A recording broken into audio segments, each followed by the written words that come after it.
오늘 하나님께서 우리에게 주신 말씀은 구약성경 이사야 42장입니다. 1절에서 4절, 페이지수로 1017쪽 제가 가지고 있는 성경입니다. 이사야 42장 1절에서 4절, 구약성경 1017쪽. 이 계시의 말씀을 봉독할 때에 살아계신 하나님의 음성을 들으실 수 있기를 바랍니다. 내가 붙드는 나의 종, 내 마음에 기뻐하는 자 곧 내가 택한 사람을 보라. 내가 나의 영을 그에게 주었은즉 그가 이방의 정의를 베풀리라. 그는 외치지 아니하며 목소리를 높이지 아니하며 그 소리를 거리에 들리게 하지 아니하며 상한 갈대를 꺾지 아니하며 꺼져가는 등불을 끄지 아니하고 진실로 정의를 시행할 것이며 그는 쇠하지 아니하며 낙담하지 아니하고 세상의 정의를 세우기에 이르리니 섬들이 그 교훈을 앙망하리라. 아멘. 할렐루야. 옆 사람과 인사하겠습니다. 자, 잘 오셨습니다. 사랑합니다. 축복합니다. 잘 오셨습니다. 잘 오셨습니다.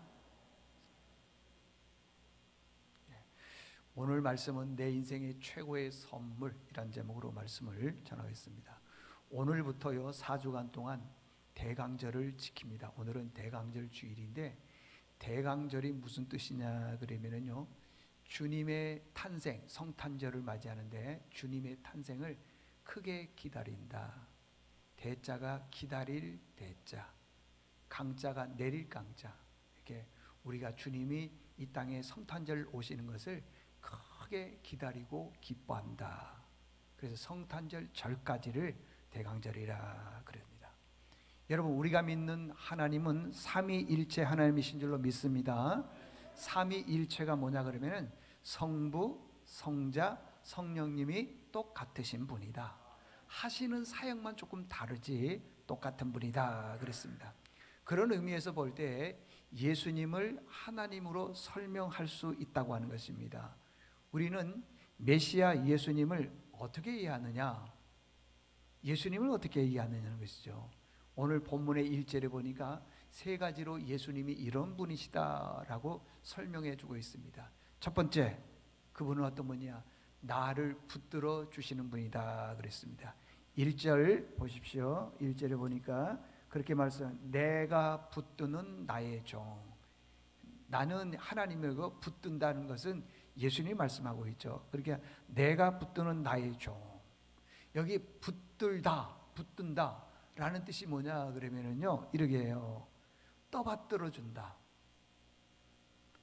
힘이 없고 쓰러지고 넘어지려고 할 때 도와준다. 떠받들어 준다. 그런 뜻이 있습니다. 제일 설명하기 쉬운 게 이런 거예요. 여기 할머니, 할아버지 되신 분들 보면은 손자가 있죠. 손자나 손녀가 있을 때 그 손자, 손녀가 길거리를 가다가 이게 넘어졌어요. 그러면은 대부분의 할머니, 할아버지들은 쫓아가서 얼른 이렇게 세워줄 거예요. 붙들어 준다는 거예요. 그리고 아픈 데 있나 없나 이렇게 다 다듬어 준다는 거예요. 그걸 붙들다 그렇게 설명할 수가 있습니다. 그뿐만이 아닙니다. 어떤 할머니들은 그래요. 돌부리에 넘어졌으면은요 괜한 그 돌부리를 갖다가 막 야단을 치는 거예요. 왜 그래요? 너 때문에 우리 손자가 손녀가 넘어졌다. 왜냐 그러면은 자꾸만 힘을 주기 위해서, 누구 손자를 힘을 주기 위해서 꽤없는 그 돌을 갖다가 혼내키는 그런 경우가 있어요. 보면은 좋아서 그러는 거예요. 자기 손자가. 그리고 아픈 걸 보면은 너무 마음 아프기 때문에 힘을 실어주기 위해서 그렇게 하더라는 것입니다. 출애굽기 17장에 보면은요 이스라엘 백성이 아말렉과 전쟁을 합니다. 이 아말렉과 전쟁을 하는데 여호수아는 적진에 가서 전쟁을 하고 모세는 저 산에 올라가서 하나님 앞에 기도를 하는데 두 손을 높이 들고 기도하는 거예요. 하나님, 아말렉을 물리치게 도와주시고 이스라엘에게 승리를 주십시오. 열심히 기도하는데 손을 드니까 이스라엘 백성이 이기는 거예요. 그런데 한참 손을 들다 보니까 모세의 손이 성경에는 피곤했다 그러는데 힘들잖아요. 이게 손이 점점 내려오니까 이스라엘이 지고 아말렉이 또 승리를 하는 겁니다. 그래 모세가 손을 들고 기도할 때마다 이스라엘은 이기지만은 피곤하니까 점점 내려올 때 이스라엘이 또 지는 거예요. 이 모습을 보고 함께 따라갔던 아론과 훌이 돌이 있으면은 돌로 이게 의자를 만들어 가지고 모세를 거기 앉혀놓고요. 한쪽은 아론이, 한쪽은 훌이 손을 딱 드는 거예요.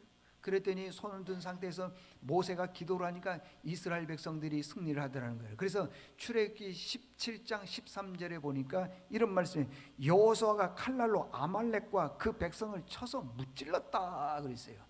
이게 손이 내려왔을 때는 이스라엘이 지지만은 손이 올라갔을 때는 이스라엘이 이기는 거예요. 이걸 뭐라고 얘기하면은 붙들어 줬다 이 말이에요. 손을. 무슨 뜻이냐면 우리가 이 땅에 살아나가면서 여러 가지 어려운 일들이 많이 있다 하지만은 하나님이 우리를 붙들어 주시면은 우리는 넉넉히 이기고도 남을 줄로 믿습니다. 그걸 말하고 있다는 거예요. 그걸. 여러분 우리가 신앙생활 할 때 늘 승리만 있습니까? 신앙생활 할 때 늘 기쁨만 있습니까? 오히려요 기도 많이 하고 신앙생활 열심히 하는 분들이요 시험에 드는 경우가 있어요. 신앙생활 열심히 안 하신 분들은 그런 거 잘 몰라요.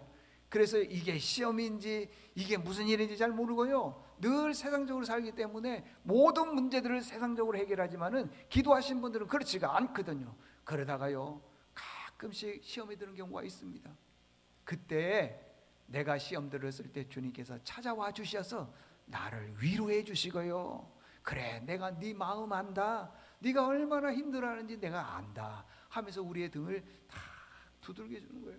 그걸 붙들어 준다 그렇게 표현하고 있습니다.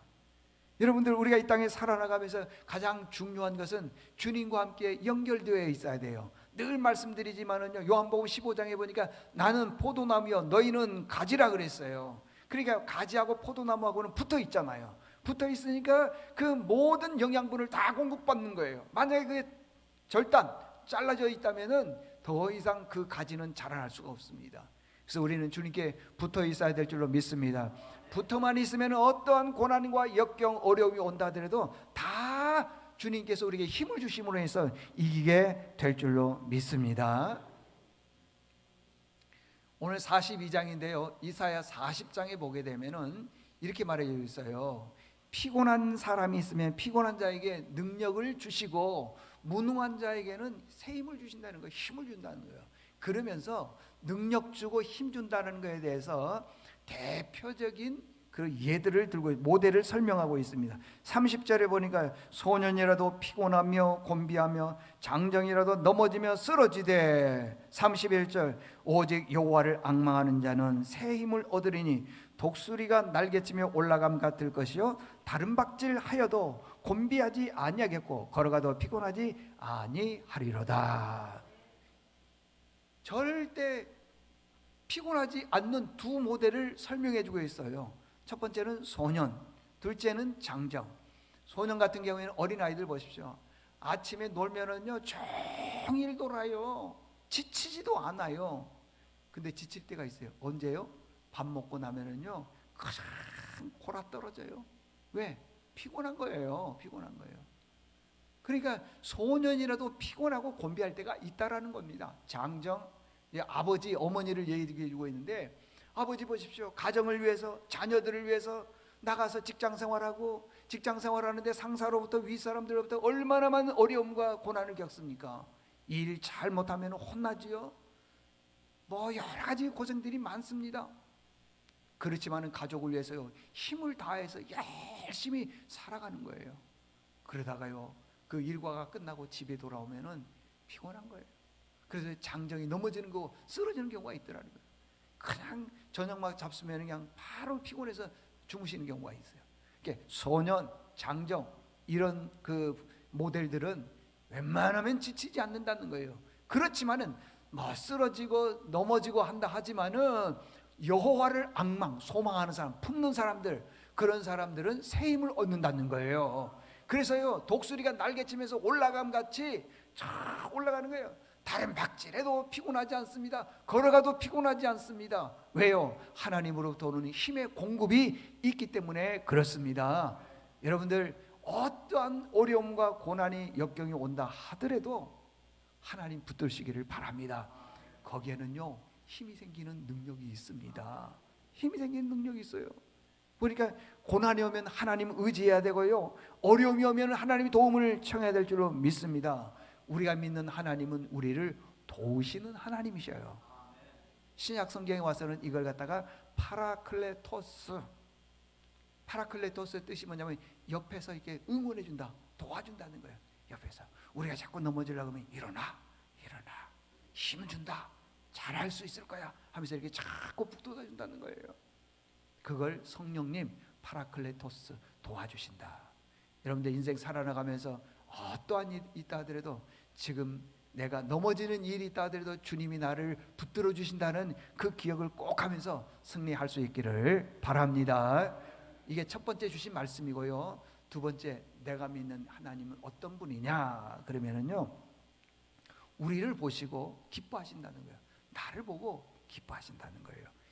1절에 보니까 여기 그랬으면 내가 붙드는 나의 종, 그 다음에 내 마음에 기뻐하는 자, 내 마음에 기뻐하는 자 그랬습니다. 여러분, 하나님은 우리가 무엇을 잘해서 우리를 보고 기뻐하고, 우리가 뭘 정말 충성스럽게 해서 우리를 보고 기뻐하고 그런 게 아닙니다. 특별한 이유 없이 우리를 기뻐하고 사랑하는 거예요. 또 다시 말씀드리지만은, 여러분 가정의 자녀들, 손자, 또 손녀들, 손주들 보십시오. 손주들 보게 되면 어때요? 잘해서 기쁩니까? 아니에요. 그냥 존재하는 거, 있는 것만으로도 너무 기쁘고 즐겁다고 하는 것입니다. 그래서 손주만 보면은요, 오히려 손주가 힘을 얻는 게 아니라 할머니, 할아버지들이 힘을 얻어요. 할머니, 할아버지들이 기쁜 거예요. 할머니, 할아버지들이 즐거운 거예요. 즐거운 거예요. 참 희한하죠? 할머니, 할아버지들, 심지어는 부모들도 그래요. 자녀들이 있기만 해도요, 기쁘고 즐겁고 행복하다는 것입니다. 그냥 바라만 봐도 좋은 거예요. 생각만 해도 좋은 거예요. 생각만 해도요. 이름 부르면은요, 아유 신나요. 이번에 저희 임원 수련회를 갔는데, 아유 거기 목사님들이 다 할아버지들이거든요. 할머니들이거든요. 매일같이 뭐 카톡이 오고 뭐 사진이 오고 그러나 봐요. 그러면서 보면서 신나게 웃고 즐기는 거예요. 그래서 뭐 때문에 그러냐 했더니 자랑을 하는 거예요. 저한테요. 하도 자랑을 하길래 제가 그랬어요. 앞으로 자랑하려면 100원씩 내고 합시다. 자랑하려면 얼마나 자랑을 하는지. 가만 생각하니까 저도 뭐 그럴지는 모르겠지만은 어쨌든 그 손주들 때문에 이 목사님들이 채통 다 버리고요, 얼마나 자랑을 많이 하는지 몰라요. 여러분, 하나님이 우리를 사랑하신다는 것이 무슨 뜻이냐 그러면요, 우리를 보기만 해도 좋다는 거예요. 목소리 듣기만 해도 좋다는 거예요. 생각만 해도 좋다는 거예요. 왜? 사랑하기 때문에. 그래서요, 스바냐서 3장 17절에 보니까 너의 하나님 여호와가 너의 가운데 계시니 그는 구원을 베푸실 전능자시라. 그가 너로 인하여 기쁨을 이기지 못한다는 거예요. 그러니까 너무 기쁘다는 거죠. 너를 잠잠히 사랑하시며 너로 인하여 즐거이 부르며 기뻐하리로다 그러잖아요. 그냥 하나님께서 이스라엘 백성들을 생각만 해도 기쁜 거예요. 그냥 이스라엘 백성들 이름만 들어도 하나님은 즐거워하는 거예요. 그것과 똑같이 하나님께서 우리를 보실 때 기쁘고 즐겁다는 거예요. 우리가 뭘 잘해서 그런 거 아닙니다. 똑똑해서 그런 게 아닙니다. 출세하고 성공해서 우리를 보니까 좋다 그런 게 아니라, 자녀된 것 그거 하나만으로도 충분히 기쁘다는 거예요. 너무 좋다는 거예요. 여러분들 자녀들이 멀리 출타했을 때, 한 2박 3일 한 일주일 출타했을 때 어떠셨어요? 보고 싶잖아요. 저도 아들이 둘입니다. 아들이 둘이에요. 그런데 가끔씩 그럴 때가 있어요. 아들이 들어오면은요, 다녀왔습니다 그리고 자기 방으로 쑥 들어가 버려요. 문 닫고 들어가 버려요. 좀 보고 싶은데. 그래서 제가 방문을 빼꼼히 열고 왔어요 그러면은 피곤하니까 문 닫으세요. 피곤하니까 문 닫으래요. 나는 보고 싶은데. 그래서 내가 참 서운하다 그런 거예요. 좀 얘기도 좀 하고 싶고 그런데 서운한 거예요. 내 속으로 그래 네 빨리 어른 돼봐라 이놈 자식. 제가 이 얘기를 했더니 이번에 수련회 갔던 목사님이, 제가 그 얘기를 했더니 목사님 참 목사님 부럽습니다 그런 거예요. 아니 아들 둘이 있는 게 그렇게 부럽냐고. 그랬더니 저는 아들이 셋입니다.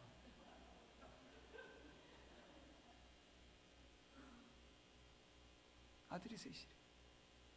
근데 가만히 보면 정말이지 다녀왔습니다 하고 방 안에 쑥 들어가 버리고 끝나면은 좀 서운한 건 있어요.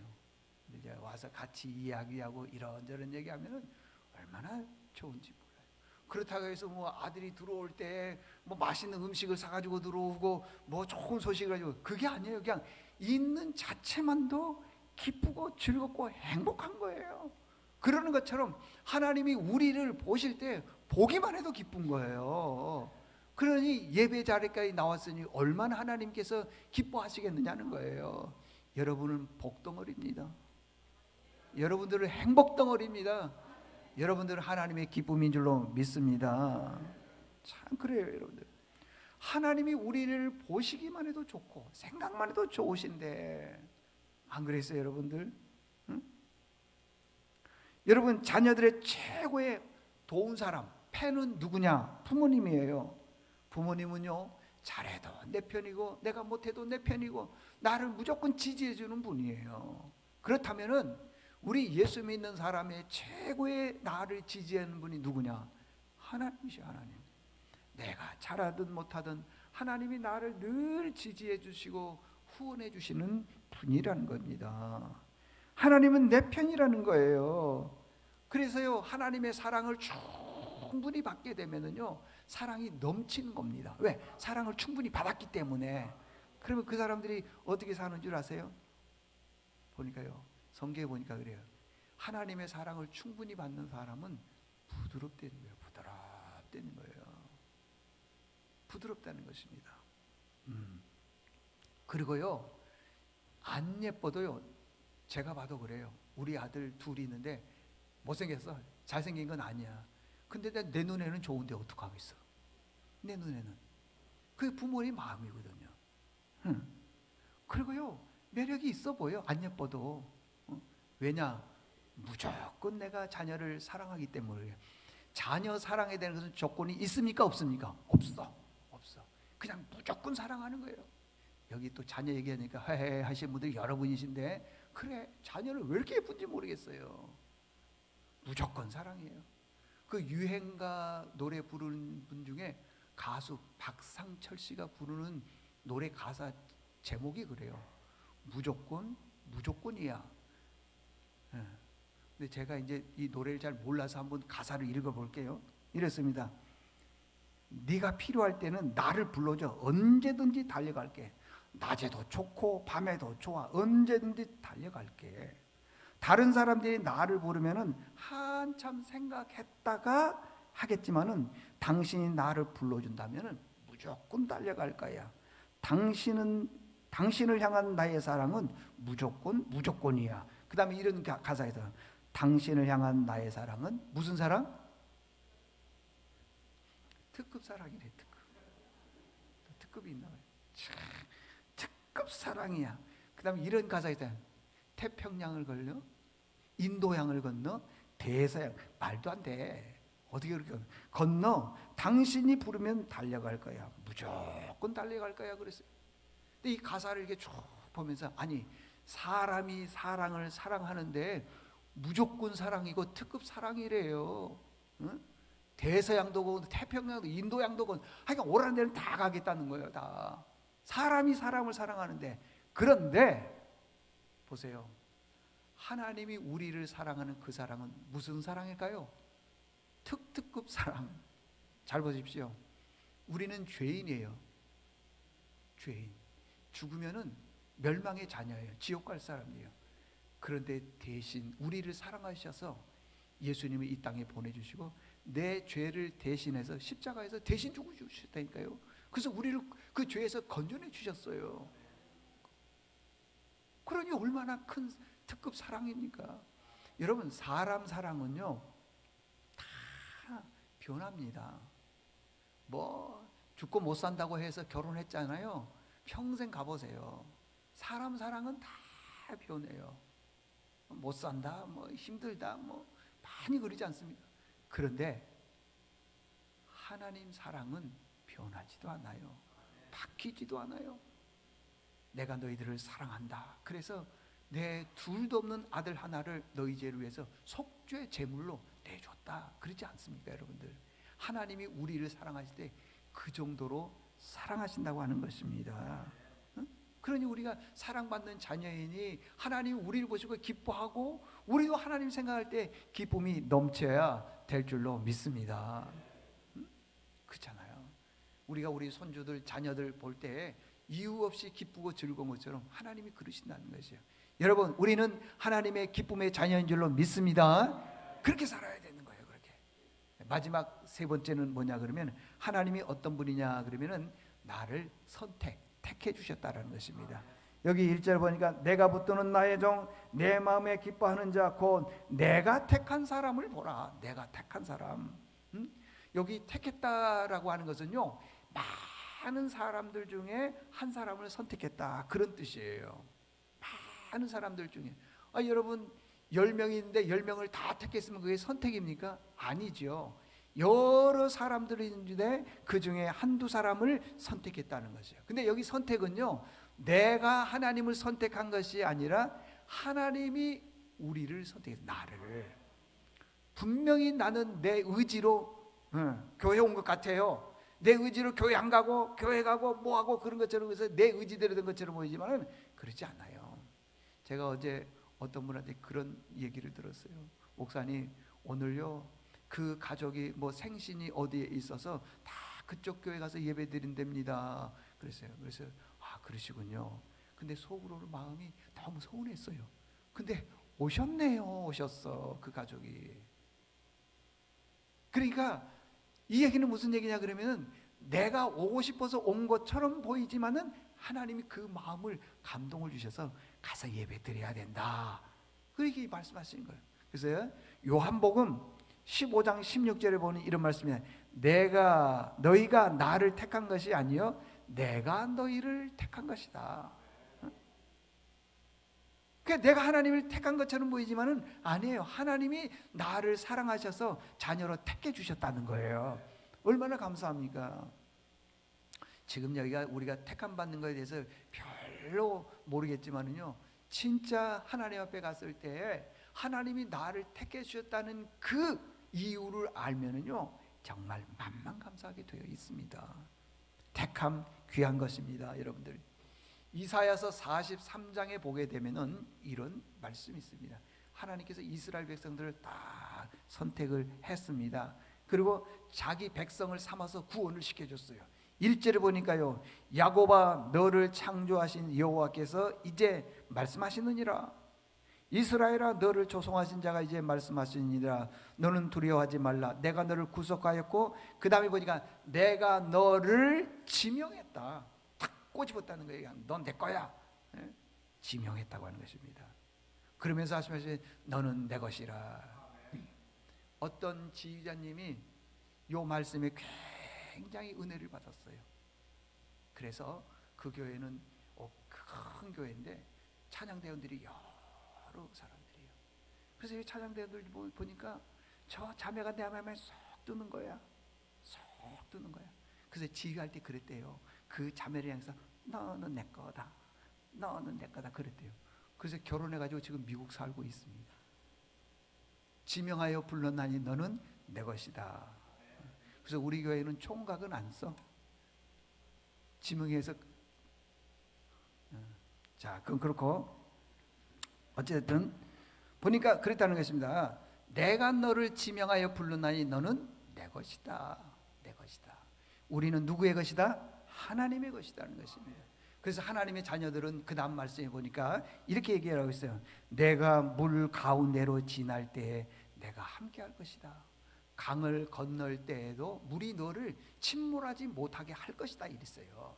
그 다음에 내가 불 가운데로 지나갈 때에도 불이 너를 사르지도 못하게 할 것이다. 이게 다 지켜준다 그러잖아요. 지금 뭐 시제를 보게 되면 물 가운데로 지날 때, 강을 건널 때, 불 가운데로 행할 때, 이게 현재 진행형이에요.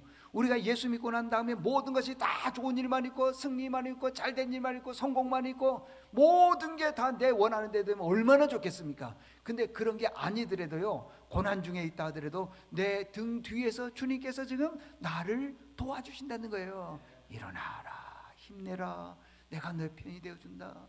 그래서 찬양에도 있잖아요. 나의 등 뒤에서 나를 도우시는 주. 하나님께서 내 등 뒤에서 다 서서 나를 오늘도 돕고 계신 줄로 믿습니다. 그렇다라는 것입니다. 그래서요, 하나님께서 택한 백성들은요, 낮에는 구름 기둥으로 밤에는 불 기둥으로 늘 지켜주시고 인도해 주십니다. 우리가 지금 코로나19로 인해서 3년 동안 이제 다 해제됐지만 얼마나 고생 많았습니까? 그래도요, 건강한 사람도 코로나에 걸려서 세상 떠나는 경우도 있지만은 저 같은 경우에는 2번이나 코로나 걸렸어요. 그런데도요, 이게 건강한 모습으로 쓸 수 있다는 게 얼마나 큰 복입니까, 여러분들? 응? 다 하나님의 은혜인 줄로 믿습니다. 우리가 암 그러면은요, 청천벽력이에요. 어떤 분이 병원에 가서 이게 진료를 받다가 암을 발견을 한 거예요. 봤더니 초기요, 초기. 아주 일기도 아니에요, 초기예요. 근데 이분이 집에 돌아와가지고 짐 정리를 싹 하고 삶을 정리를 딱 해버린 거예요. 그냥. 나는 죽었다, 그렇게 생각을 하는 거예요. 암이 그 정도로 무섭습니다. 근데요, 그분이 지난주에 저랑 같이 일주일 동안 있었다니까요. 하나님이 도와주시면요, 죽은 자도 살리는 하나님이신 줄로 믿습니다. 걱정할 거 없어요. 하나님이 도와주시고 선택한 백성들은 반드시 승리가 있을 줄로 믿습니다. 자, 하나님이 우리를 선택했습니다. 그러면 우리 인생은 어떻게 살아가야 되느냐? 하나님이 원하시는 대로 살아가야 됩니다. 그러면 하나님이 원하시는 방향이 뭐냐라는 거예요. 2가지예요. 하나는 아까 말씀드린 것처럼 어떻게 살아야냐? 부드럽게 살아가야 돼요. 자, 2절 보니까 그런 말씀이 있어요. 오늘 본문 2절에 보니까 그랬어요. 그는 외치지 아니하며 목소리를 높이지 아니하며, 보십시오. 목소리를 높이지 아니하며 그 소리를 거리에 들리게 하지 아니하였다. 그래서 부드럽게 살아간다고 하는 걸 말씀하고 있습니다. 부드럽게. 사람은요, 힘이 생기면은요, 자꾸 힘을 과시하려고 그래요. 돈이 많으면요, 돈을 자꾸 과시하려고 그래요. 그 돈으로 가지고 자기 힘을 드러내려고 하는 경우가 있어요. 제가 옛날에도 한번 말씀드렸지만은요, 제가 아는 분 중에 한 분은 어떤 분이냐 그러면은 몸이 뚱뚱한 분이 있어요. 몸이 뚱뚱한 분. 근데 이분이 어떻게 된 건지 모르지만은 지방을 다 빼고 매일 헬스장을 다니더니만은요, 막 뭐 5두박근, 6두박근 있죠. 뭐 그냥 식스팩 있죠. 그 다음에 삼각형 있죠. 그냥 뭐 얼마나 헬스를 많이 했든지 막 불룩불룩해. 근데 신기한 것은 이분은 아무리 추운 겨울에도 사람만 있으면 자꾸 옷을 벗으려고 그래. 자꾸 옷을 벗어. 왜 그러게요? 자기 그 멋진 모습을 사람들에게 보여주기 위해서 그러는 거예요. 아니 우리는 지금 뭐 밍크 코트 막 뭐야 오리털 잠바 입어가지고 그것도 추워가지고 덜덜덜덜 떠는데 이 양반은 자꾸 벗어, 자꾸 벗어. 그래서 내가 자꾸 그래, 입어라, 입어라, 입어라.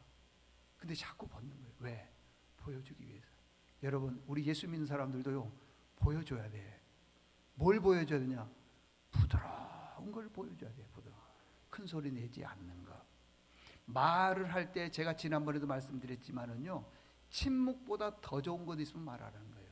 그러니까 말하지 말라 그 말이죠. 나는 옳은 말 했다, 바른 말 했다, 틀린 말 했냐. 그런데 그렇게 생각하면 안 돼요. 상대방이 아무리 내가 옳은 말을 했다 하더라도 상처받으면 그건 좋은 말이 아니라는 거예요. 그래서 부드러운 말을 해야 돼. 부드러운 말. 만약에 누가 마음에 안 들잖아요. 마음에 안 들면은 그 왜 자꾸 그러느냐 하면서 뭐 성격이 왜 그러냐 그러지 말고요. 쭉 보고 나서 부드럽게, 야, 매력이 있습니다. 소리 지르는 것도 매력이 있네요. 그래 보세요. 그러면요 더 이상 소리 못 질러요. 그런데 자꾸 감정 싸움이 들어가고 그러면은 안 된다 그 말이에요. 두 번째, 이제 마지막 두 번째는 뭐라고 했냐 그러면은, 우리가 예수 믿는 사람으로서, 구원받은 사람으로서, 하나님의 자녀로서 어떻게 살아가야 되냐. 첫째는 부드러운 말을 해야 되고, 두 번째는 상한 갈대를 꺾으면은 안 된다는 겁니다. 여기 3절에 보니까 상한 갈대를 꺾지 아니하며, 파스칼이 그런 얘기를 했죠. 우리 인간은 뭐라 그랬어요? 갈대라 그러지 않습니까? 갈대는 뭡니까? 이렇게 바람 쬐끔만 불어도요 움직이고요, 좀 더 세게 불면 꺾이고요, 부러지고 그렇습니다. 근데 보니까요 이중부정이요. 상한 갈대, 그냥 갈대가 아니라 상해버린 갈대라는 거예요. 그래서 우리 인간은요 약하고 약한 거예요. 부족하고 부족한 거고요. 쓸모없는 것이 아니라 쓸모없고 쓸모없는 사람이라는 거예요. 이렇게 약한 사람이라는 거예요. 이런 얘기 들어보셨습니까? 교회가 교회되게 하라 그런 말이 있어요. 교회가 교회되게 하라. 뭐 쉽게 말하면 교회는 뭐 장사하는 게 아니라 뭐 예배드린 곳이다, 그 교회의 본질이다, 그렇게 얘기를 했는데요, 그것도 맞지만은요, 교회가 교회되게 하라는 말은 무슨 말이냐 그러면, 이 교회에는 상한 갈대가 많구나, 꺼져가는 등불이 많구나. 여러분, 저도 상한 갈대고 여러분들도 상한 갈대일 수 있습니다. 부족한 사람들이 와서 함께 예배하고 하나님 섬기는 곳, 그게 예배당이라는 거예요. 근데 만약에 교회에 와서 말해요, 목사보다 더 작은 사람은 오지 마, 되겠습니까?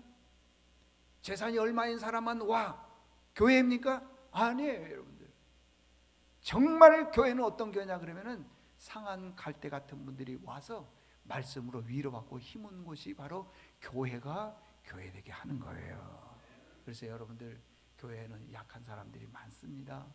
우리가 보기에는 부족한 사람들이 많습니다. 그분들이 와서 함께 하나님을 찬양하는 그곳이 바로 귀한 교회의 공동체라고 하는 것입니다. 자, 결론입니다. 오늘은 주님이 오시는 날, 주님의 그 오심을 크게 기다리는 대강절 첫째 주일입니다. 우리에게 주신 말씀이 세 가지가 있습니다. 그 하나님은 우리를 붙들어 주신 하나님이시고요, 우리를 보시기만 해도 굉장히 기뻐하시는 하나님이시고, 그 수많은 사람들 중에 한 사람 우리를 선택해 주셨습니다. 그래서 자녀 삼아 주셨는데, 우리가 어떻게 살아가야 되냐? 부드럽게 살아가야 된다는 거예요. 우리보다 약한 사람들을 무시하거나 업신여겨서는 안 된다는 겁니다. 이 대강절 첫째 주일 말씀 꼭 기억하면서 이 말씀대로 살기를 바랍니다. 하나님 아버지, 감사합니다.